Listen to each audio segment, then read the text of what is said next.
ನಮಸ್ತೆ ಮಿತ್ರರೇ. ಇಂದು ನವರಾತ್ರಿಯ 6ನೇ ದಿನ. ದೇವಿಯನ್ನು ನಾವು ಕಾತ್ಯಾಯಿನಿಯ ರೂಪದಲ್ಲಿ ಪೂಜಿಸುವಂತಹ ಪುಣ್ಯ ದಿನ. ಕಾತ್ಯಾಯನ ಎಂಬ ಋಷಿಗೆ ಮಗಳಾಗಿ ಹುಟ್ಟಿದಳು. ಇದಕ್ಕೂ ಒಂದು ಕಾರಣ ಉಂಟು. ದೇವತೆಗಳ ಹಾಗೂ ಬ್ರಹ್ಮ ವಿಷ್ಣು ಮಹೇಶ್ವರರ ಶಕ್ತಿಯನ್ನು ಕೂಡಿಸಿಕೊಂಡು ಹುಟ್ಟಿದಂತಹ ಈ ಮಗು ಮಹಿಷಾಸುರನೆಂಬ ರಾಕ್ಷಸನನ್ನು ವಧೆ ಮಾಡಿಸಲಿ ಎಂದೇ ಹುಟ್ಟಿದವಳು. ಹಾಗಿರುವಾಗ ಇವತ್ತು ಈಕೆಗೆ ನಾವು ಹೆಚ್ಚಿನ ಏನು ನೈವೇದ್ಯವನ್ನು ಅರ್ಪಿಸುವ ಅಗತ್ಯ ಇಲ್ಲ. ಕೇವಲ ಕೆಂಪು ಹೂಗಳನ್ನು ನಾವು ಆಕೆಗೆ ಅರ್ಪಿಸಿ ಅದರೊಂದಿಗೆ ಜೇನುತುಪ್ಪವನ್ನು ಆಕೆಗೆ ನೈವೇದ್ಯ ರೂಪವಾಗಿ ನೀಡಿ ಆ ಜೇನುತುಪ್ಪದಿಂದಲೇ ಏನಾದರೂ ಒಂದು ಸಿಹಿಯನ್ನು ತಯಾರಿಸುವುದು ನಮ್ಮ ಸಂಪ್ರದಾಯ. ಹಾಗಿರುವಾಗ ಇವತ್ತು ನಾನು ಒಂದು ಈ ಡೇಟ್ಸ್ನ ಪಾಯಸ ಅಂದರೆ ಖರ್ಜೂರದ ಪಾಯಸವನ್ನು ಮಾಡಿ ಕೊನೆಗೆ ಆ ಜೇನುತುಪ್ಪವನ್ನು ಅದಕ್ಕೆ ಹಾಕಿ ನೈವೇದ್ಯ ರೂಪವಾಗಿ ಅಂದರೆ ಪ್ರಸಾದ ರೂಪವಾಗಿ ನಾವು ಸ್ವೀಕರಿಸಿದ್ದೇವೆ. ಹಾಗಿರುವಾಗ ನಾನು ಈ ಡೇಟ್ಸ್ನ ಪಾಯಸವನ್ನು ಸ್ವಲ್ಪ ಸುಲಭ ರೀತಿಯಲ್ಲಿ ಹೇಗೆ ಮಾಡುವುದು ಎಂದು ತೋರಿಸಿಕೊಡಲಿದ್ದೇನೆ. ಮಿತ್ರರೇ, ಇವತ್ತು ನವರಾತ್ರಿಯ 6ನೇ ದಿನ.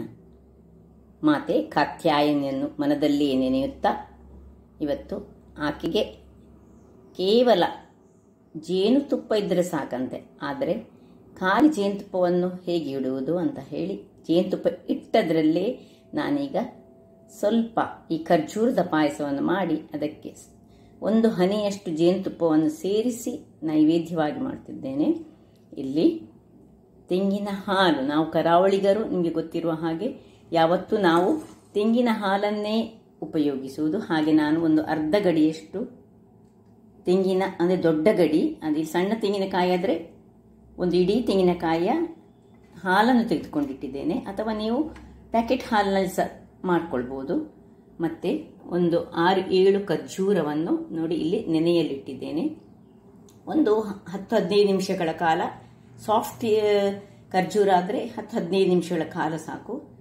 ಸ್ವಲ್ಪ ಹಾರ್ಡ್ ಇದ್ದರೆ ಮಾತ್ರ ಸ್ವಲ್ಪ ಬಿಸಿ ನೀರಿನಲ್ಲಿ ಒಂದು ಅರ್ಧ ಗಂಟೆ ನೆನೆಸಿಟ್ಟುಕೊಳ್ಳಿ. ಇಲ್ಲಿ ನೋಡಿ ಕಸ್ಕಸ್, ನಾನು 1 ಚಮಚ ಕಸ್ಕಸನ್ನು ಸ್ವಲ್ಪ ಬಿಸಿ ನೀರಿನಲ್ಲಿ ಇಟ್ಟುಕೊಂಡಿದ್ದೇನೆ.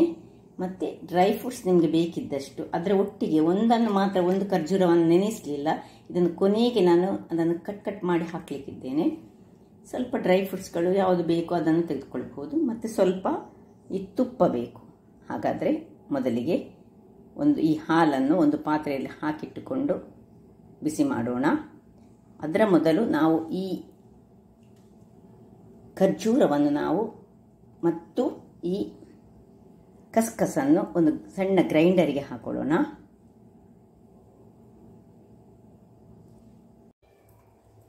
ಖರ್ಜೂರದ ಬೀಜಗಳನ್ನು ತೆಗೆದುಕೊಳ್ತಿದ್ದೇನೆ.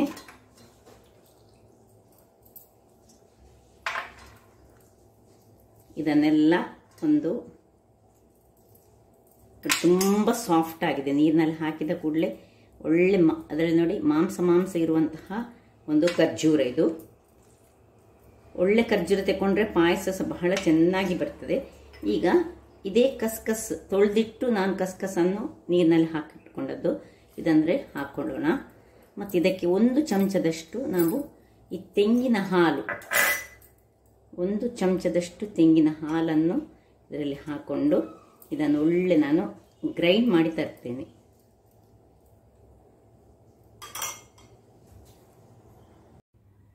ಇಲ್ಲಿ ನೋಡಿ ವೀಕ್ಷಕರೇ, ನೋಡಿ ಗ್ರೈಂಡ್ ಮಾಡಿ ಆಯಿತು. ನೋಡಿ ಹೇಗೆ ಬಂದಿದೆ ನೋಡಿ. ಇಷ್ಟು ಗ್ರೈಂಡ್ ಆದರೆ ಸಾಕು ನಮಗೆ. ನೋಡಿ ಈ ರೀತಿ ಗ್ರೈಂಡ್ ಆದರೆ ಇದನ್ನೀಗ ನಾವು ಪಕ್ಕಕ್ಕಿಟ್ಟುಕೊಳ್ಳೋಣ. ಪಕ್ಕಕ್ಕಿಟ್ಟುಕೊಂಡು ಇದರಲ್ಲಿ ಈಗ ಡ್ರೈ ಫ್ರೂಟ್ಸ್ ಉಂಟಲ್ಲ, ಇದರಲ್ಲಿ ಈ ಒಂದು ಡೇಟ್ಸ್ ಒಂದು ಬೇಡ, ಅದನ್ನು ಬಿಟ್ಟು ಉಳಿದ ಎಲ್ಲ ಈ ಡ್ರೈ ಫ್ರೂಟ್ಸ್ಗಳನ್ನು ಯಾವುದೇ ನೀವು ತೆಗೆದುಕೊಳ್ಬೋದು. ಇವುಗಳನ್ನೆಲ್ಲ ನಾವು ಈಗ ತುಪ್ಪದಲ್ಲಿ ಸ್ವಲ್ಪ ಹುರಿಯೋಣ. ವೀಕ್ಷಕರೇ, ಇಲ್ಲೀಗ ನಾನು ಸಣ್ಣ ಒಂದು ಬಣಾಲೆಯನ್ನು ಇಟ್ಟುಕೊಂಡಿದ್ದೇನೆ. ಅದಕ್ಕೆ 1 ಸ್ಪೂನಿನಷ್ಟು ತುಪ್ಪವನ್ನು ಹಾಕ್ಕೊಳ್ತಿದ್ದೇನೆ. ಈಗ ಅದರಲ್ಲಿಯೇ ನಾವು ಎಲ್ಲ ಡ್ರೈ ಫ್ರೂಟ್ಸ್ಗಳನ್ನು ಹುರಿಯೋಣ.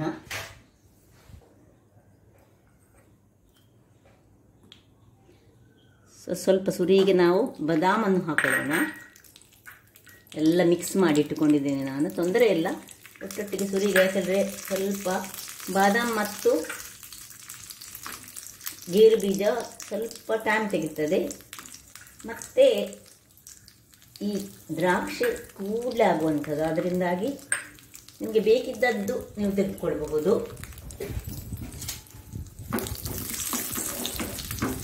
ಆಯಿತು, ಕೂಡಲೇ ಆಯಿತು. ಈಗ ದ್ರಾಕ್ಷಿಯನ್ನು ಹಾಕೊಳ್ಳೋಣ.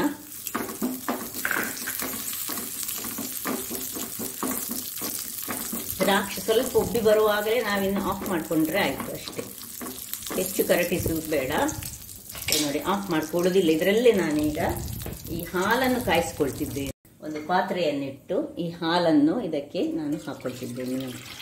ಇದು ತೆಂಗಿನ ಹಾಲು, ಇದು ದಪ್ಪ ಹಾಲು ಮತ್ತು ನೀರು ಹಾಲನ್ನು ಒಟ್ಟಿಗೆ ನಾನು ತೆಗೆದುಕೊಂಡಿದ್ದೇನೆ. ಬಹಳ ಸುಲಭವಾಗಿ ಮಾಡುವಂತಹ ಈ ಒಂದು ಖರ್ಜೂರದ ಪಾಯಸಕ್ಕೆ ಹೆಚ್ಚಿನ ಏನೂ ಇದಿಲ್ಲ. ಇದೀಗ ಇಷ್ಟ ಆಗುವಾಗ ಇಲ್ಲಿ ಇಟ್ಟ ಕೂಡಲೇ ನಾವೇನು ಮಾಡಬೇಕು ಹೇಳಿದರೆ, ಈ ನಾವು ಖರ್ಜೂರದ ಪೇಸ್ಟ್ ಏನು ಮಾಡಿಕೊಂಡಿದ್ದೇವೆ ಅದನ್ನು ಇದರಲ್ಲಿ ಹಾಕ್ಕೊಳ್ಬೇಕು.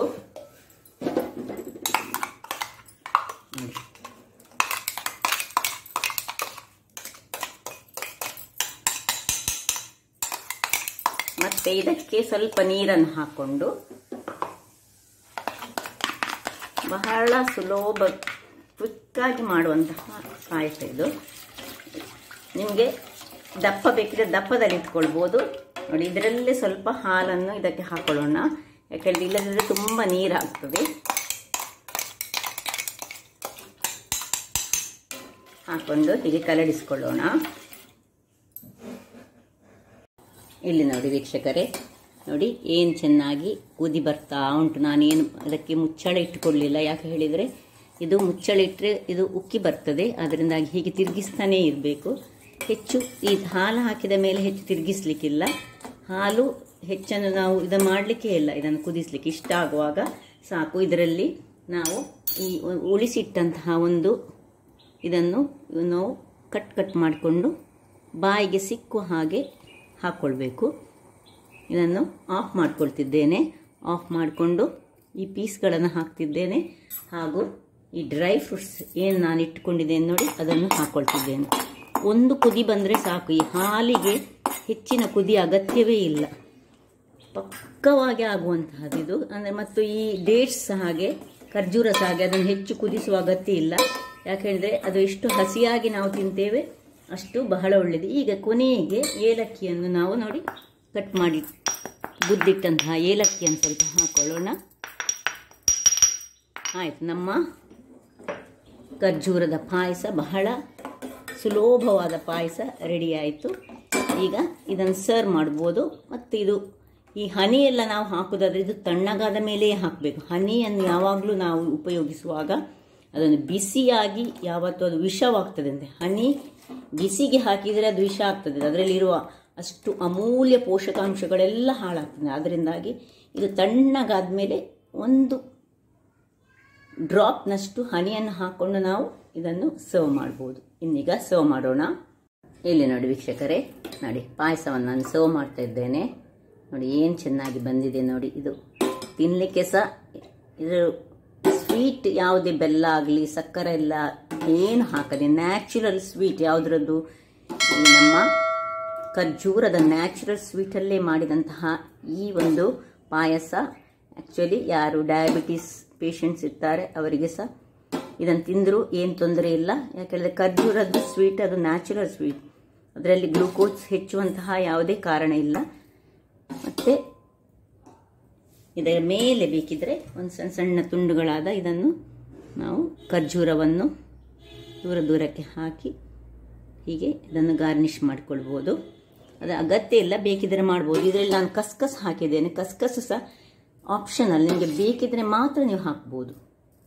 ಹಾಗಾದರೆ ನೋಡಿದ್ರಲ್ಲ ವೀಕ್ಷಕರೇ, ಈ ನನ್ನ ಕುಕಿಂಗ್ ಚಾನಲ್ ನಿಮಗೆ ಇಷ್ಟ ಆದರೆ ಬೋಳೂರು ಸುವರ್ಣ ಚಾನಲನ್ನು ಲೈಕ್ ಮಾಡಿ, ಶೇರ್ ಮಾಡಿ ಹಾಗೂ ಸಬ್ಸ್ಕ್ರೈಬ್ ಮಾಡಿ. ಹಾಗೂ ನನ್ನ ಇನ್ಸ್ಟಾಗ್ರಾಮ್ ಪೇಜನ್ನು ಫಾಲೋ ಮಾಡಿ. ಧನ್ಯವಾದಗಳು.